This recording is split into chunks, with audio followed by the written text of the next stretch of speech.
আসানসোলের কুলটিতে এনআইএ হানা। কুলটির ডিশেরগড় গ্রামের এক বাড়িতে এনআইএ অভিযান। ভোর রাত থেকে এনআইএ তল্লাশি।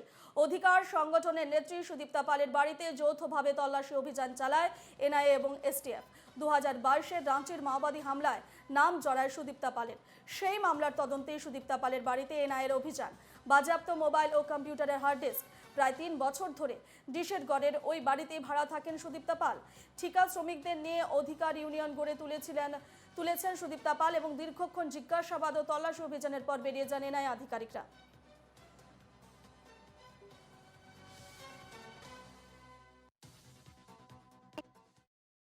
করেছে একটা মিথ্যে কেস সাজিয়ে, তো আর কিচ্ছু বলার নেই আমার।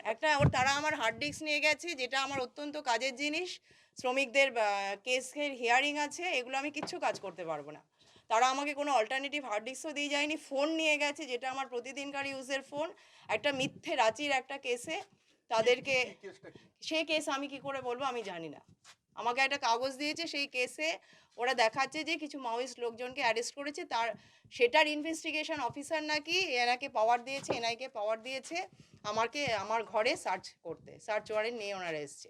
মাওবাদী সংযোগ বলছে। হ্যাঁ, এটা পুরো একদম সাজানো। যাদেরকে আমি জানি না, যাদের সাথে কোনোদিন আমার দেখা হয়নি, সেই কেসের ব্যাপারেও আমি জানি না। 2022-এ রাঁচির একটা কেসের ব্যাপারে তারা ইনভেস্টিগেশন পাওয়ার দিয়েছেন এনআইএ সেটার জন্য ইনভেস্টিগেশন করতে। ঘটনা বলতে সকালেই এসছে, ঠিক আছে, বাইরে অফিসাররা এসছে দিল্লি থেকে, লোকাল পুলিশ আছে। এসে পরে আমি সকালে দেখছি দরজা নক করে, খোলা মাত্র দেখে হয়। তারপরে জিজ্ঞেস করলে যে সুদীপ্তা পাল কে আছে। তো আমাদের বাড়িতে ভাড়া থাকছেন, ঠিক আছে, দীর্ঘদিন ধরে ভাড়াটা আছে, প্লাস 3 বছর প্লাস আছে। আমরা যতটা জানি এনার ব্যাপারে এই শ্রমিক আন্দোলন বা মানবাধিকারের একটা মানব অধিকারী কিছু একটা সংস্থার সাথে যুক্ত ছিল, ইউনিয়নের সাথে। তো যাতে কাজপত্র চলে যেত, তারা মানে শ্রমিকদের সংগঠনের সাথে লড়াই টড়াই করে কাজের জন্য এরা করতো।